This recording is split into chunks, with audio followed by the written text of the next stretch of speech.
নমস্কার স্যার, নবাঙ্কুর নাট্য উৎসবে এসে আপনার কীরকম লাগছে? আর আজকে যে নাটকটা দেখলাম তার বিষয়ে একটু কিছু বললে ভালো হয়। নবাঙ্কুর নাট্য উৎসবে এসে আমাদের বরাবরই খুব ভালো লাগে। আমরা এর আগেও কাজ করেছি। বিশেষত যেটা ভালো লাগে যে একঝাঁক নতুন ছেলে মেয়ে, থিয়েটারের নতুন ছেলে মেয়ে সহজে পাওয়া যায় না।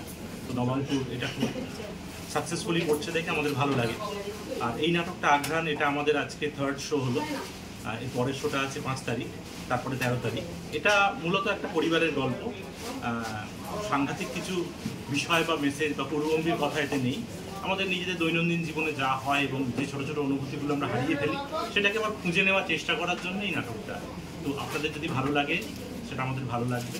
এই পর্যন্ত নবাঙ্কুরের এই নাট্য উৎসবের সর্বাঙ্গীন সাফল্য কামনা করি আমরা, ভবিষ্যতেও আপনাদের সঙ্গে থাকবো। ধন্যবাদ স্যার।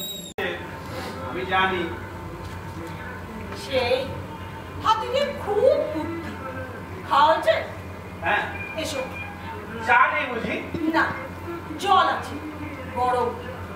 দেখতেই পাচ্ছি উঠছি। গায়ে পড়লে কিন্তু ফোসকা, আবার ঝলসেও